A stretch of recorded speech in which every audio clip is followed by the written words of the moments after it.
Hello दोस्तों, एक बार फिर से आप सभी का मेरे इस नए ब्लॉग में बहुत-बहुत स्वागत है। लोग हमेशा मुझसे पूछते हैं कि आपका घर इतना साफ़ और व्यवस्थित कैसे रहता है? तो आज के ब्लॉग में आपके साथ मैं शेयर कर रही हूँ अपनी कुछ ऐसी छोटी-छोटी आदतें जो मेरे घर को बनाती हैं एक सुकून भरी जगह। तो चलिए वीडियो को शुरू करते हैं। सुबह की डेली सफाई के लिए मेरा एक फ़िक्स टाइम होता है जो मैं उसी टाइम पर करती हूँ और इसमें मुझे कम से कम 20-30 मिनट लगते हैं। तो झाड़ू पोछा वगैरह मेरा सुबह ही हो जाता है। पूजा पाठ करने के बाद फिर मैं आ जाती हूँ अपने किचन में। तो बच्चों के लिए टिफ़िन बनाना है, ब्रेकफ़ास्ट बनाना है या मुझे लंच की कुछ भी तैयारी करनी है तो वो सारा काम मैं इस टाइम पे कर लेती हूँ। आज संडे है तो सभी लोग घर पर हैं, तो आज मुझे टिफ़िन बनाने की कोई जल्दी नहीं है। नाश्ते में मैंने पोहे बनाए थे, सबको नाश्ता कराने के बाद अभी मैं अपने लिए भी नाश्ता ले जाऊँगी और नाश्ता करने के बाद सबसे पहला मेरा काम होता है अपने किचन को क्लीन करने का। इसी के साथ मशीन में कपड़े मैंने लगा दिए थे, तो जब तक मैं नाश्ता करूँगी तब तक मेरा वो काम भी हो जाएगा। किसी भी काम को करने के लिए ना आपको थोड़ा-सा प्लानिंग के साथ चलना पड़ता है, सारे काम बहुत ही आसानी से हो जाते हैं। तो चलिए पहले नाश्ता कर लेती हूँ और उसके बाद आपके साथ बातें करती हूँ।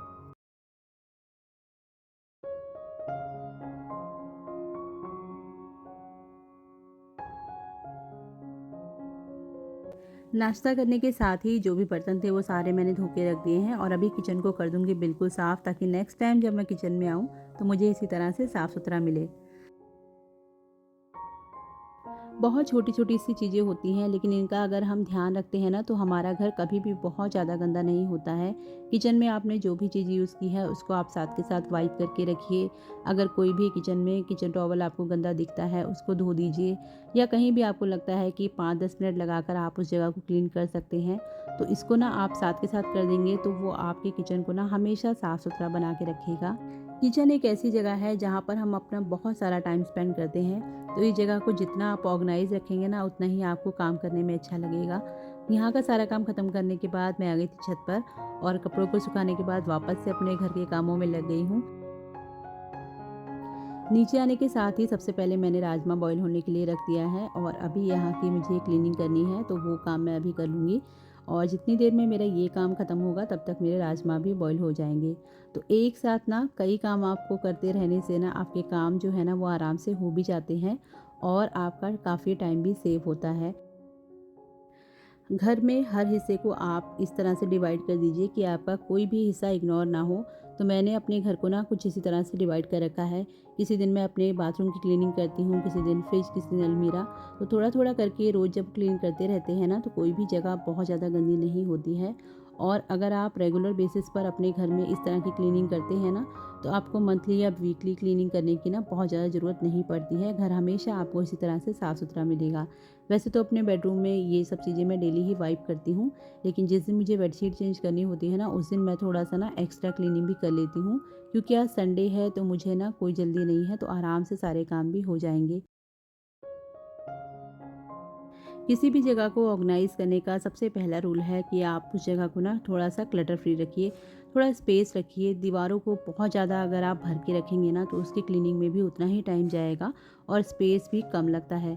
जैसा कि आपने देखा है कि मेरी वॉल्स पे ना मैं बहुत ज़्यादा आइटम नहीं सजाती हूँ, मुझे एक आध शो पीस लगाना ही अच्छा लगता है। बहुत ज़्यादा जब आप चीज़ों को सजा देते हैं ना, तो रूम में ना काफ़ी कंजस्टेड हो जाता है और देखने में भी ना वो उतना सुंदर नहीं लगता है। तो इस समय ना पंखे वगैरह चलते हैं तो घर में ना डस्ट बहुत ज़्यादा हो जाती है।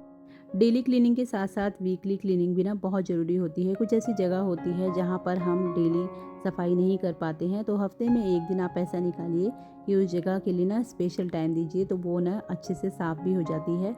घर की साफ़ सफाई में आप अपने फैमिली मेम्बर्स की भी हेल्प ले सकती हैं।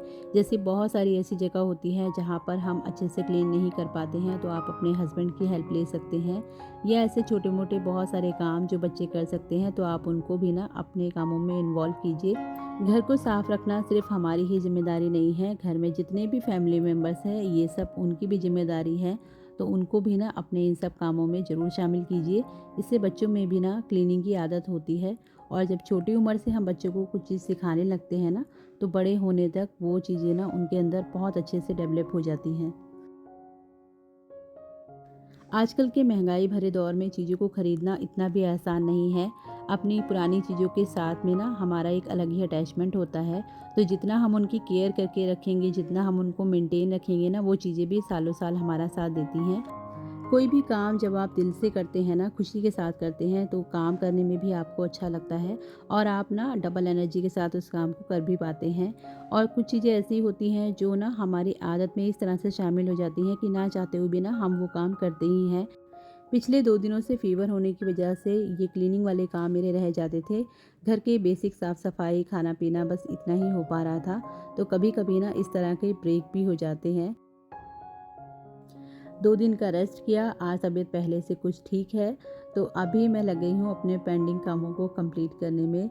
तो यहाँ पर कुछ बैंगल्स थी जो मैंने निकाली थी, उनको उनकी जगह पर रखा और ये जो कॉर्नर में आपको शेल्फ़ नज़र आ रही है ना, ये ना बहुत ज़्यादा डिसऑर्गनाइज़ हो रही थी, तो इसको भी ना आज मैं अच्छे से साफ़ करके फिर से लगा के रखूँगी। क्योंकि देखिए चीज़ों को जब हम डेली यूज़ करते हैं ना, तो बहुत ज़रूरी हो जाता है कि उनको ना समय-समय से साफ़ भी करते रहें। बहुत सारी चीज़ें घर में ऐसी होती हैं जिनको हम काफ़ी लंबे समय से ना तो यूज़ कर रहे थे, ना उनकी कोई ज़रूरत थी, लेकिन वो ऐसे ही ना जगह घेर रही थी। तो जब भी हम किसी भी जगह की डीप क्लीनिंग करते हैं ना, तो ऐसी चीज़ों को निकाल देना चाहिए। सामान जितना कम होगा उतने अच्छे से आप उसको ऑर्गनाइज़ करके रख पाएँगे और नई चीज़ों को आप तभी खरीदिए जब पुरानी चीज़ें आप हटा दें। तो मैंने तो ना कई सालों में इसी फ़ॉर्मूले को अप्लाई किया है। अगर मैं घर में एक चीज़ नई लेकर आती हूँ ना, तो एक पुरानी चीज़ भी मैं हटा देती हूँ। तो घर में ना ऐसी बहुत सारी चीज़ें आपको मिल जाएँगी, बस ज़रूरत है आपको उनको ध्यान से देखने की और एक-एक जगह को जब आप लेकर चलते हैं ना, तो घर धीरे-धीरे हमारा ऑर्गनाइज़ हो ही जाता है। जितना भी डस्टिंग का काम था वो सारा ख़त्म हो चुका है और जो भी धूल-मिट्टी थी ना वो इस बेडशीट पर आ गई है। तो अभी मैं इसको हटा दूँगी और उसके बाद यहाँ पर एक नई बेडशीट बिछाऊँगी। तो बहुत ज़रूरी हो जाता है कि हफ़्ते में ना 2 बार आप अपने घर की बेडशीट ज़रूर चेंज कीजिए और अगर आपके घर में बच्चे हैं ना तब तो ये बहुत ज़रूरी हो जाता है। वैसे भी इस समय गर्मी है तो बेडशीट वग़ैरह ना जितना जल्दी आप चेंज करेंगे ना उतना ही अच्छा रहेगा। तो अपने बेड के ऊपर ना मैं हमेशा मैट्रेस कवर लगा के रखती हूँ और ये एक मोटी सी चादर है जो मैं हमेशा ना अपने बेड के ऊपर बिछा के रखती हूँ। इसके 2 फ़ायदे हैं, एक तो आपकी बेडशीट अपनी जगह से बिल्कुल भी नहीं हिलेगी, दूसरा जो भी मैट्रेस है वो बिल्कुल ना प्रोटेक्टेड रहते हैं। वैसे मैंने अपने मैट्रेस के ऊपर कवर लगा रखे हैं लेकिन फिर भी ना ये बेडशीट मुझे ज़्यादा अच्छी लगती है। इसको बिछाने के बाद ना बहुत ही अच्छा लुक आता है। हमेशा अपने रूम में लाइट कलर की बेडशीट बिछाइए, इससे रूम बड़ा दिखता है और बेड ना काफ़ी सुंदर दिखाई देता है। तो गर्मियों में ना इस तरह के वाइब्रेंट कलर ही अच्छे लगते हैं। तो ये वाली बेडशीट मैंने मीशो से मंगाई थी और ना बहुत ही ज़्यादा मुझे पसंद है। इलास्टिक होने की वजह से ना ये बिल्कुल भी अपनी जगह से हिलती नहीं है। जिस तरह से मैट्रेस के ऊपर मैंने कवर लगा के रखे हैं ना, उसी तरह से अपने पिलो के ऊपर भी ना मैं एक एक्स्ट्रा पिलो कवर चढ़ा के रखती हूँ। इसकी वजह से ना अंदर वाली जो पिलो होती है वो कभी भी ना ख़राब नहीं होती है। जब भी आपको लगे कि ये थोड़ा-सा गंदा हो गया है, इसको निकाल के आप वॉश भी कर सकते हैं। तो ये कुछ छोटी-छोटी सी चीज़ें होती हैं ना जिनका ध्यान रखकर हम अपनी मेहनत को और अपनी चीज़ों को भी बचा सकते हैं। सिर्फ एक बेडशीट आपके रूम का पूरा लुक बदल सकती है। आपने देखा कि ये वाली बेडशीट बिछने के बाद ना कितना रूम खिलकर उभर रहा है।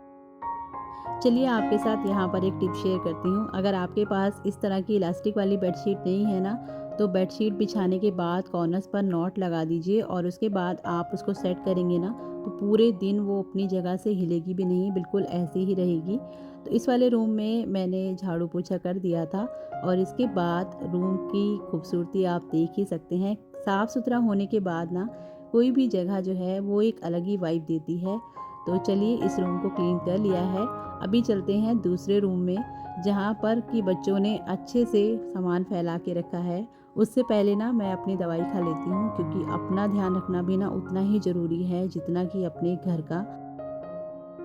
बच्चों को मैं इंस्ट्रक्शन दे के आई थी कि जो भी सामान उन्होंने फैलाया है ना उनको उनकी जगह पर रख दें और ये काम ना मैं उनसे ही करवाती हूँ।